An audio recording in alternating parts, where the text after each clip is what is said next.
শুভদিন। বাংলাদেশ প্রতিদিন জন্মদিন, বাংলাদেশ প্রতিদিনের জন্মদিন, 16তম জন্মদিন। শুভদিন বাংলাদেশ প্রতিদিনের জন্মদিন। আমি আমার মুরব্বী খাওয়া একটু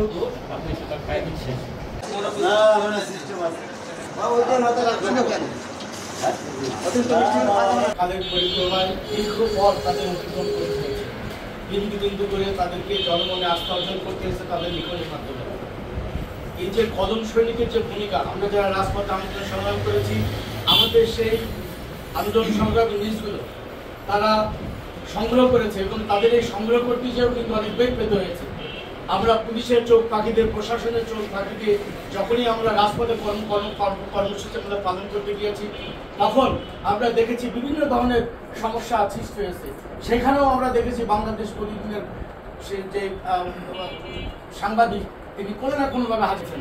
এই জন্য আমরা ঝিনাইদহ জেলাবাসী বাংলাদেশ প্রতিদিনের কাছে আমরা কৃতজ্ঞ, আমরা ধন্যবাদ জানাই তাদের এই ভূমিকার জন্য। সেই সাথে আজকের এই জন্মদিনে আরও প্রত্যাশা করি যে আগামী দিনে বাংলাদেশ প্রতিদিন অতীতে যেভাবে তাদের কর্মকাণ্ডের ভিতর দিয়ে জনমনে জায়গা করে নিয়েছে, তেমনিভাবে বাংলাদেশে আগামী দিনের কর্মকাণ্ডের ভিতর দিয়ে বর্তমান আমরা যে স্বপ্ন লালন করি, যে স্বপ্ন আমাদের শহীদ রাষ্ট্রপতি জিয়া দেখিয়েছেন, আমাদের প্রিয় নেতা তারেক রহমান দেখিয়েছেন, সর্বশেষ এই 5ই আগস্টের আন্দোলনের ভিতরে যারা আহত হয়েছে, যারা পঙ্গু হয়েছে, যারা মৃত্যুবরণ করেছে, সবার সম্মিলিত যে প্রয়াস এবং যে সবার যে প্রত্যাশা, সেটা হলো বাংলাদেশে অবাধ গণতন্ত্র এবং আমার ভোট আমি দেবো এরকম একটা পরিবেশ সৃষ্টির মাধ্যমে একটা গণতান্ত্রিক সরকার ব্যবস্থা বাংলাদেশে চালু করা।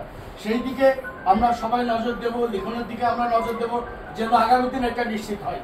আমরা তাড়ালাম একটা দেশের সঠিক ফেয়ার ইলেকশন না দেওয়ার কারণে আজকে পর্যায়ক্রমে তাদের বিরুদ্ধে আজকে মানুষ ফুসে উঠে ছাত্র জনতা আন্দোলন করে তাদেরকে গদিচ্যুত করেছে এবং দেশ ছাড়া করেছে।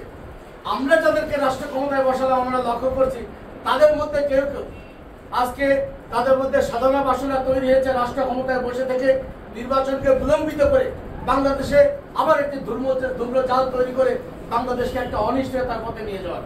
তো আমি বাংলাদেশ প্রতিদিন আজকের জন্মদিনে আমি আপনাদের এই সাংবাদিক ভাইদের কাছে বলবো, আপনারা আপনাদের লিখনির যে অস্ত্র সেটা আপনারা ব্যবহার করুন।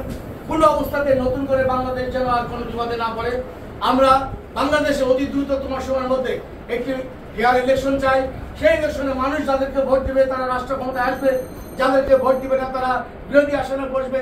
সম্মিলিতভাবে একটা রাষ্ট্র, বিরোধী দল এবং সরকার মিলে দেশ চালাতে হয় এবং সেটাই হবে বাংলাদেশে।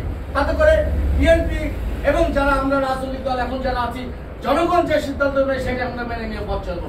এইটা আমাদের প্রত্যাশা আজকের এই দিনে।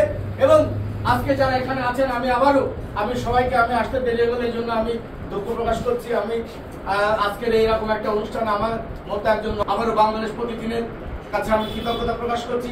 সেই সাথে মহান রব্বুল আলামিনের কাছে আমি শহীদ রাষ্ট্রপতি জিয়াউর রহমান এবং বাংলাদেশের স্বাধীনতা যুদ্ধে যারা আত্মহত্যা দিয়েছেন, এই জুলাই আগস্টে যারা আন্দোলনে যারা আত্মহত্যা দিয়েছেন, এই জগৎকালে গণতান্ত্রিক আন্দোলনকে ত্বরান্বিত করতে যারা আত্মহত্যা দিয়েছেন, সবাই আত্মার মাগফিরাত। এবং সেই সাথে আমি বাংলাদেশ প্রতিদিনের উত্তরিত স্ত্রী বৃদ্ধি হোক বাংলাদেশের পত্রিকা অঙ্গনে সেই প্রত্যাশা করে আমার কথা শেষ করছি। সবাইকে ধন্যবাদ।